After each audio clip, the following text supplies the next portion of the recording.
E agora vamos falar um pouco sobre eletrostática na presença de condutores. Para isso vamos primeiro definir o que é um condutor. Um condutor não é nada mais do que um objeto que tem dentro dele cargas, ou seja, estou a dizer que as cargas não podem sair, tenho, por exemplo, cargas positivas e negativas, e estas podem se mexer, podem adquirir uma dada velocidade e rearranjar-se elas próprias dentro desse condutor. Então, vamos imaginar que temos uma esfera cheia de cargas elétricas dentro dela. Então, dentro da esfera, as cargas não podem sair. Posso ter, por exemplo, uma carga negativa aqui e outra carga negativa aqui. Elas vão se repelir. Mas como a esfera está totalmente eletrizada, ela está toda cheia de carga, é uma distribuição contínua de carga. Também tem outra aqui, outra aqui, outra aqui. Cargas, cargas, cargas, cargas, cargas, cargas por todo lado. E elas todas vão se repelir umas das outras. Estão-se todas a afastar umas das outras. Então, por exemplo, esta carga daqui, se eu tenho uma esfera que é um conjunto contínuo de cargas, vou ter mais carga na parte de baixo, em princípio, do que na parte de cima. Então, o que é que vai puxar com mais força? Vai ser a parte de baixo na parte de cima, na carga.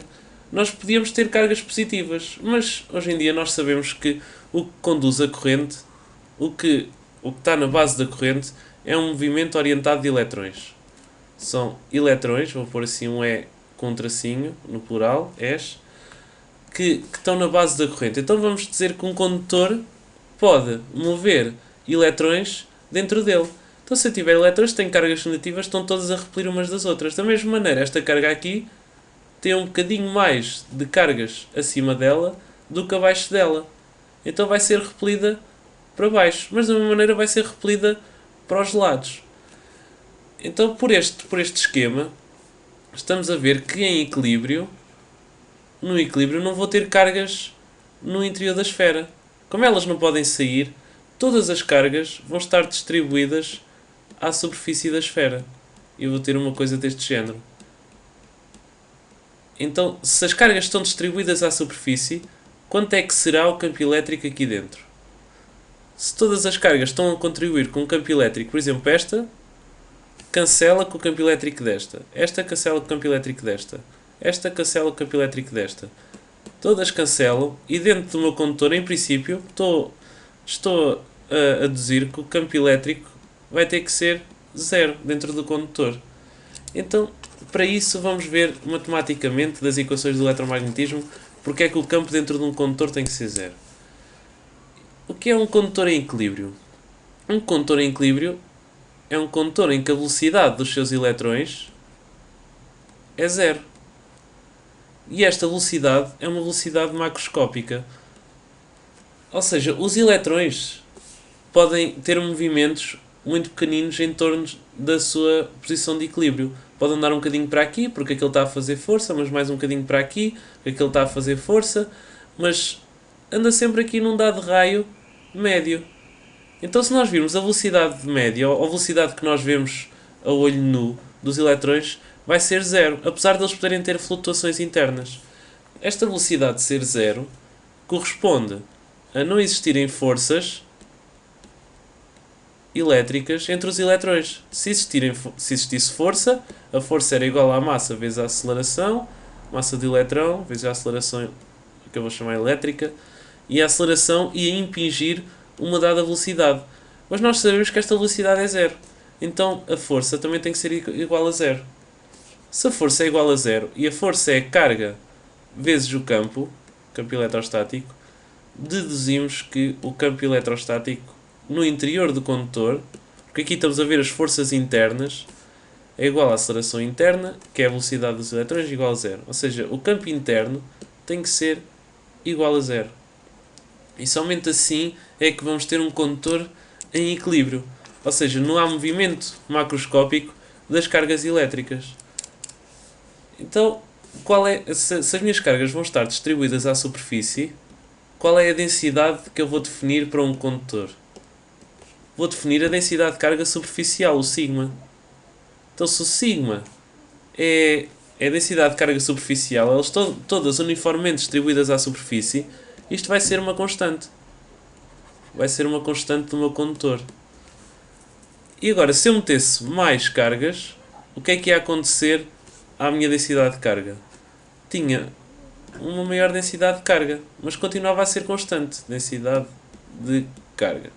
Continuava a ser constante, ou seja, a minha densidade de carga, como é uma constante, pode ser multiplicada apenas por um fator alfa para dizer que eu estou a pôr mais cargas ou estou a mudar um pouco a forma do meu condutor. Por exemplo, se eu mudasse o condutor de esférico para cilíndrico, as cargas também iam estar distribuídas à superfície, pelos mesmos argumentos que usámos para a esfera.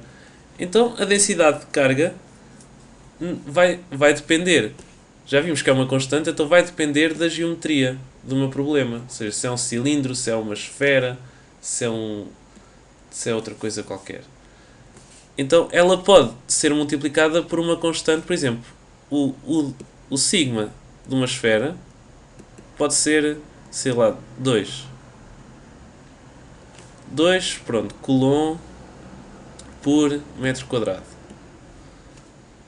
E agora, o meu sigma do cilindro pode ser 1 coulomb por metro quadrado. Porque vai depender das cargas que lá estão. E está aqui metro quadrado, que isto diz que vai depender também um pouco da geometria. Vai depender da distância a que as cargas estão umas das outras. Se existe aqui uma descontinuidade com a superfície lateral. Pronto. Então, o que é que mudou da densidade de carga da esfera para a densidade de carga do cilindro? Pronto, a densidade de carga do cilindro a densidade de carga da esfera é 2 vezes a densidade de carga do cilindro. Então este alfa foi igual a 2. O que muda num condutor para o outro é o alfa da densidade de carga, porque a densidade de carga superficial é uma constante. Ok. E agora o que é que acontece à densidade de carga em volume?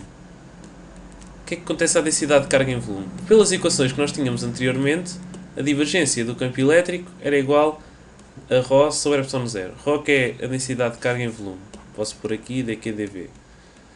Então, se o campo elétrico interior é igual a 0, então isto vai ser divergência de 0, que é igual a ρ sobre ε0. O ε0 é diferente de 0. Então a densidade de carga em volume é igual a 0. Então é outra dedução alternativa para ver que as cargas em volume, ou seja, dentro do meu condutor, não vão ter densidade de carga nenhuma. Vão ter uma densidade de carga em volume igual a 0. E agora, se a minha densidade de carga sigma é uma constante, vou aqui definir outra vez, a minha densidade de carga sigma é uma constante, quanto é que vai ser a carga?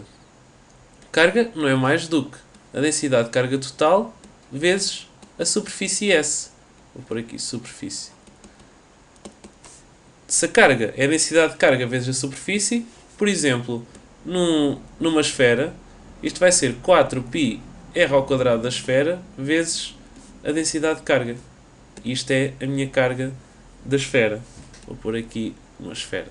Este R não é variável, este R é fixo, corresponde ao raio da esfera. Estou a assumir que a esfera não está a mudar o raio ao longo do tempo, nem nada do género.